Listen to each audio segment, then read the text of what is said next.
మంచిగానే మాడుకు ఇబ్బంది ఏం లేదు. పోని మళ్ళీ ఉద్యమం వచ్చింది, తెలంగాణ మళ్ళీ ఉద్యమం వచ్చింది 2001లో కేసీఆర్ గారు స్టార్ట్ చేసినారు, బాగానే ఉంది.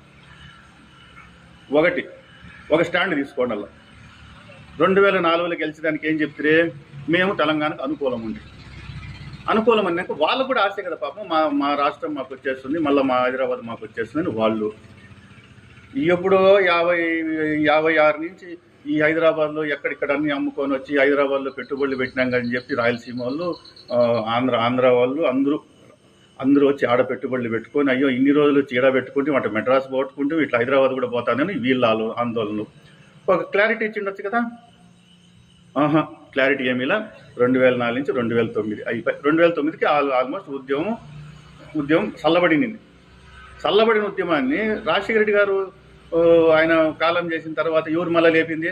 ఈ కాంగ్రెస్ వాళ్ళే పైకి లేపిరి కేసీఆర్ గారిని ముందర పెట్టుకొని లేపిరి నానా జాతి రంపు చేసినారు.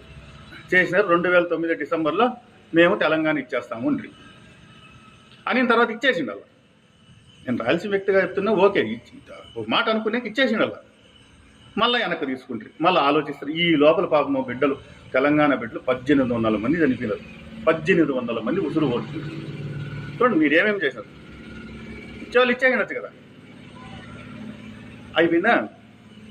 మళ్ళా రచ్చ చేసిరి 2014కు మాకు నారాయణ ఆంధ్ర రాయలసీమ ప్రజలకు సేమ్. అప్పుడు మెడ్రాస్ ఎట్లా లేకుండా చేస్తారు అట్లనే మళ్ళీ హైదరాబాద్ లేకుండా మమ్మల్ని మనలా ఒంటరిగా నిలబెట్టేస్తారు. డెఫిసిట్తో నిలబెట్టేసి కొంప కొల్లేరు. ఆంధ్రప్రదేశ్లో ఈ పార్టీ పోయింది, తెలంగాణలో పోయింది, కేల్కత్తం. ఇప్పుడు మళ్ళా మీరు వచ్చినారు ఆ తెలంగాణ కర్ణాటక వాళ్ళు వదిలే. ఇప్పుడు దీనికి అదేంటి ఏపీసీసీ ప్రెసిడెంట్గా మేడం గారు మీరు వచ్చినారు, మీ అన్న కోసం వచ్చినారు, మాకు తెలుసు, మీ అన్నని తిట్టుకున్నారు, బాగానే ఉంది. మా జోలికి వచ్చినారు, టీటీడీ జోలికి వచ్చినారు, స్టార్ట్ చేసినాం. ఇది క్లుప్తంగా మీ కాంగ్రెస్ వాళ్ళు మాకు తెలుగు ప్రజలకు చేసిన గిఫ్ట్లమ్మ అవన్నీ. మీ పాపం నాకైతే వాళ్ళు సంతోషంగా ఉంది. మీరు మా ధర్మం జోలికి, మా పార్టీ జోలికి వస్తాంటే మా వాళ్ళందరూ ఏకమవుతా ఉన్నారు. పాపం కాంగ్రెస్ వాళ్ళని చూస్తేనే బాధగా ఉంది. మీరు స్వామి నేను చెప్తాను మాల వేసుకోండి, గోవింద మాల వేసుకొని చెప్తాండా. అక్క ఫేమస్ కదా, ఆంధ్రప్రదేశ్ వరకు అనుకోవద్దండి. అక్క మాట్లాడే ప్రతి మాట తెలంగాణలో వాళ్ళు వింటూ ఉంటారు, అటు కర్ణాటక వాళ్ళు వింటూ ఉంటారు, తెలుగు వచ్చిన ప్రతి ఊరు వింటూ ఉంటారు. అక్క మాట్లాడుతుండేది మళ్ళీ ఏపీసీసీ ప్రెసిడెంట్గా, సొంత కవిత్వం కాదు, ఏపీసీసీ ప్రెసిడెంట్గా మాట్లాడుతాను. మీ కాంగ్రెస్కే పక్క.